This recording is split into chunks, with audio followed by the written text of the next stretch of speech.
See. Hi, nice to see you. So we're live. Okay. So welcome back to Senate Education, Thursday, February 15th, 3:26. Ms. Carmoli, Thank once you. again, thank you for coming over, making the time to address an incredibly important issue.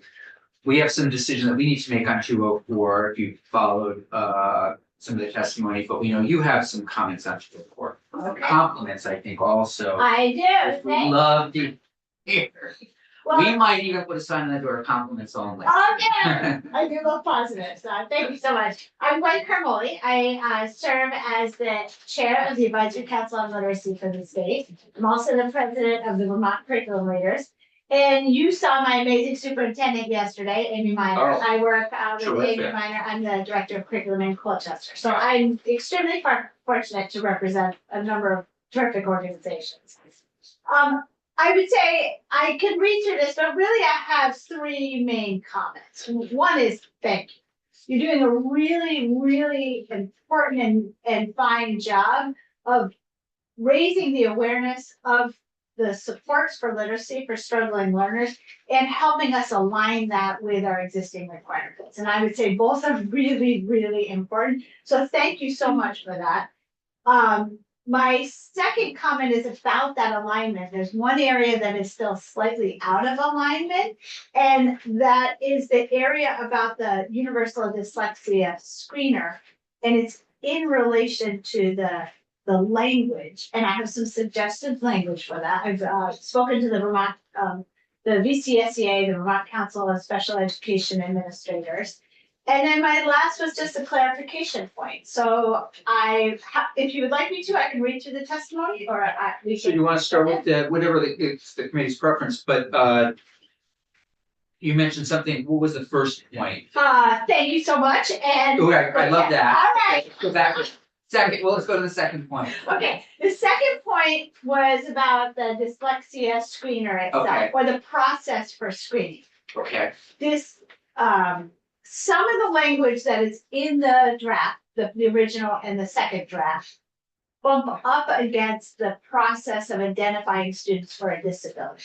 And so there's a process that's outlined in multi-tiered systems of support that say we have to teach and assess and provide layers of support. And when that doesn't work, then you do an eligibility process to see if there is a disability. Screening is important, and we're very supportive of that, but lining up the language so that we are screening for reading difficulties or areas of reading difficulties, and looking to see how students are struggling based on characteristics associated with dyslexia, but is not about dyslexia identification. So the special educators felt strongly about that. It's not my area of specialty. My area of specialty is assessment, curriculum, those pieces, but I certainly watch what happens when we set up a system, and I can describe it. Our system of assessment is that 3 times a year we use a universal set of screeners.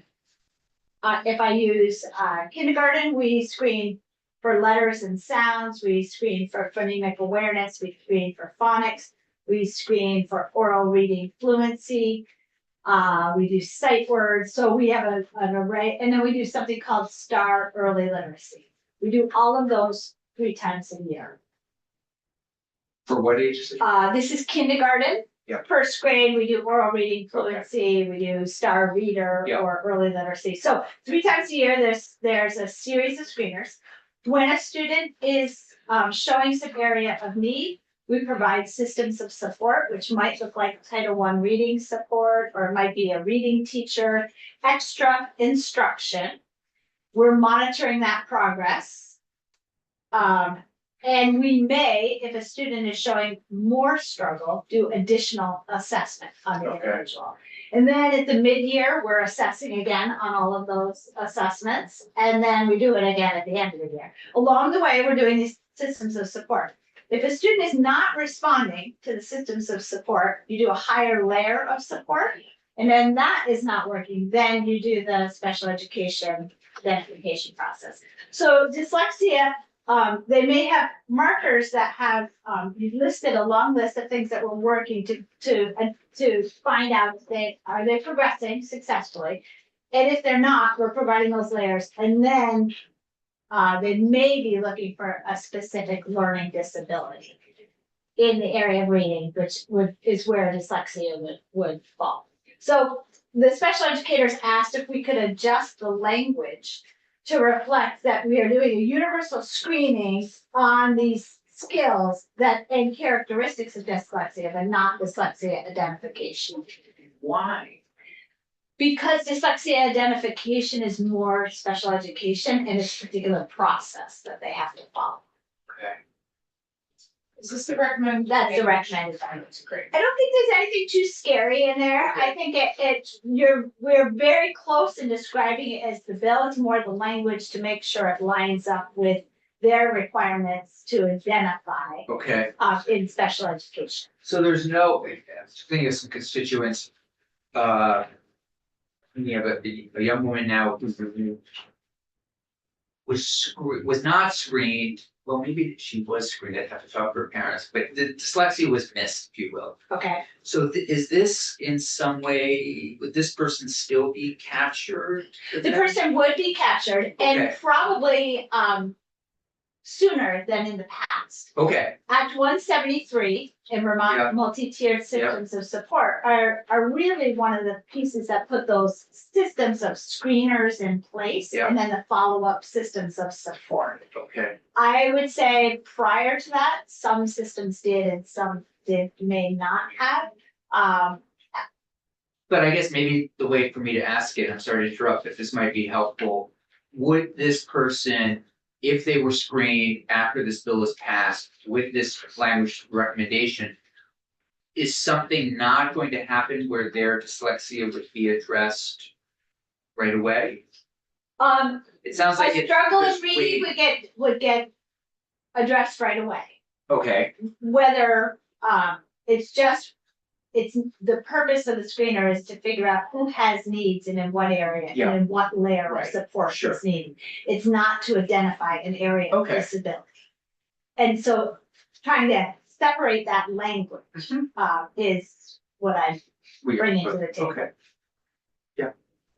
If I can, Yes, going back a step, given the systems of support that you outlined, are you supporting the bill overall? I am, yeah. Okay. yes, and the council is. Okay, but if there's already a system of support, what does the bill bring? It's not, I'm just, again, I'm not a professional educator. I don't have any depth in this field. Yeah. Can you help? It's a good question, and a colleague asked me that question today. I was doing legislative updates with the Vermont curriculum leaders and asking for feedback. They asked the same question. I would say one is raising awareness. The second thing is it's getting more specific and clarifying what we are looking for. So even though we have state standards that say phonemic awareness and phonics, and we have requirements that say we have to screen and do follow-up assessment, it does not say specifically what we need to screen on. And it may not be as specific as the list that's in the bill. I think you raised the key point that I'm also making is it's really important to line things up because we have a number of requirements already in place that are represented. And so the council is saying we agree wholeheartedly with efforts to improve literacy outcomes and provide supports for students as quickly as possible. If this bill helps us get there, that's a good thing. But avoiding redundancies, a way to avoid redundancies is to at least line up the language and help us and then include those pieces that you're working to clarify, like what are you what are the areas that we are screening for?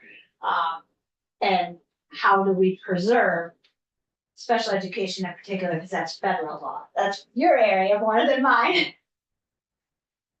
Thank you. Okay. Appreciate it. yes, sure, please.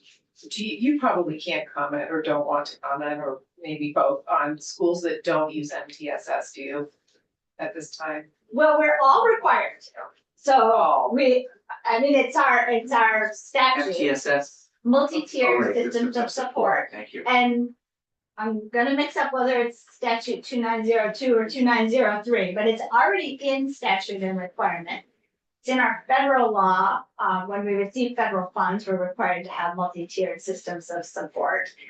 And, When you say in that, we, public schools receiving public funds. okay, because you in your language and in the original language is approved independent schools as well.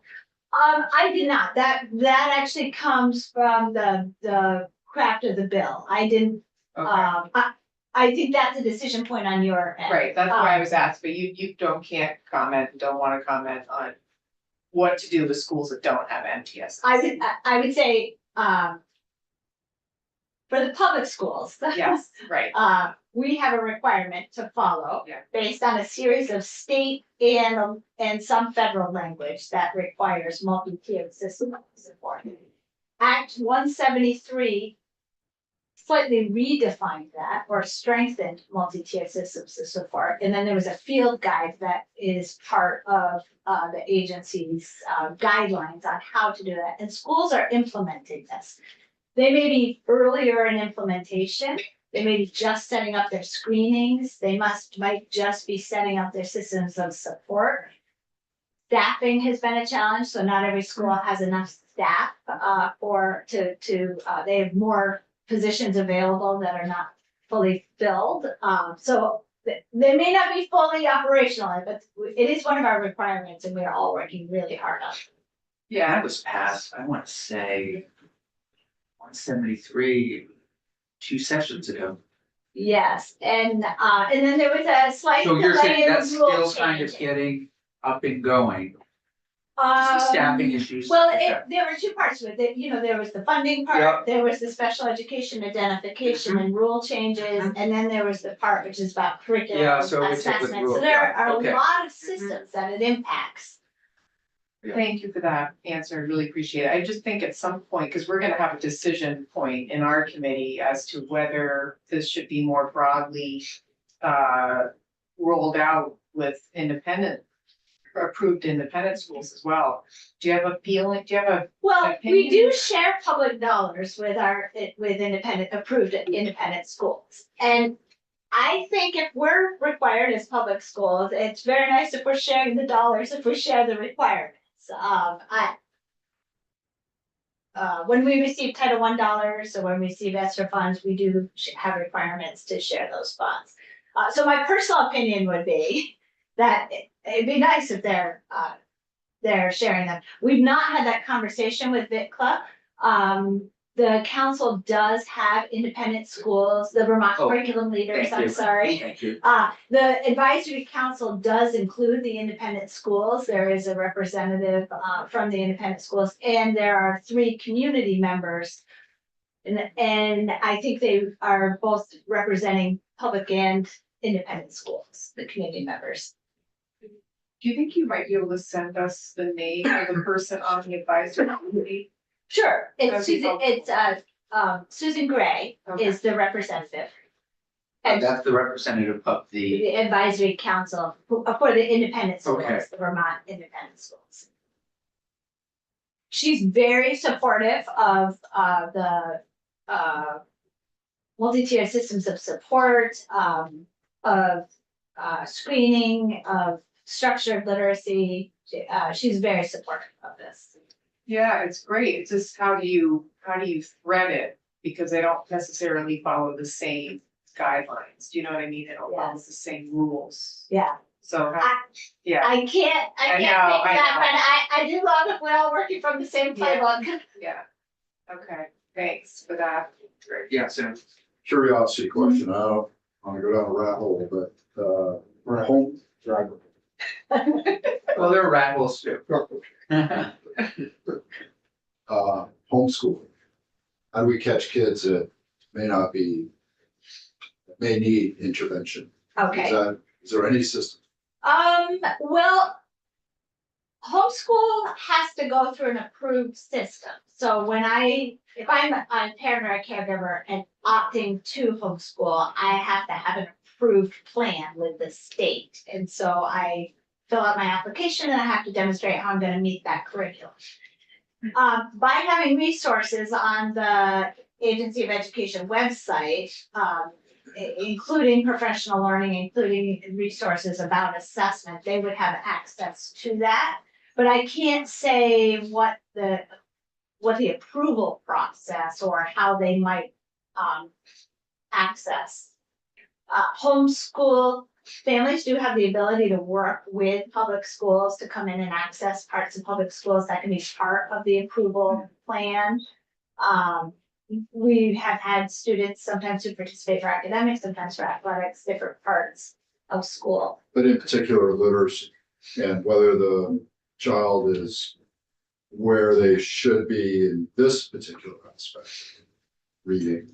Well, I would say that the having resources at the Agency of Education published available for anyone would probably best meet those. But there's no check, that's what we're looking, is there something that, we look at reading number, stats all the time, what Yeah. we want to, there's nothing that captures these kids. I don't know what the process for application. You Yeah, could we they can check. I could think they do that might in do that. some I don't know if they have a tests. data collection at all. Senator Rashid, Just to that point, I'm quite certain that that's what, one of the things that we changed last year is there is no assessment or in terms of. No reporting required. right, I'm just still wondering if there was like a Relax. standardized test piece in there, but that could be gone as Pretty well. sure that was taken out. Senator Williams, Yes. back to this, Okay, if you don't mind, so we can yes. wrap up. The other recommendation that I made was there was a little bit of confusion about the grade levels for the bill. Okay, So my second recommendation is to clarify. I believe this is a K-3 literacy bill and initiative. There is a section where you had K-3, there's another section that said screening for dyslexia characteristics in grade K-1. So I didn't know, and I also wondered if wherever you land on that clarification, if you would put that in the description of the bill. So that a high school literacy teacher is not thinking this is part of their screening process, or it would help clarify where this lands in schools and stuff. St. James, you see that in there, there's the discrepancy exists. I'm not sure I would call it a discrepancy, I think it's a policy choice. Because the language is specific to, universal reading screeners for grades 3, K-3. And then, dyslexia, screening for dyslexia characteristics was specific to kindergarten or first grade. So I think that you all should take testimony on whether that's an appropriate distinction to make. And you're saying, Ms. Carmoli, you think, I might say make those agree. Make those agree. Make those agree. I think, what's the So- harm in going K-3 with everyone?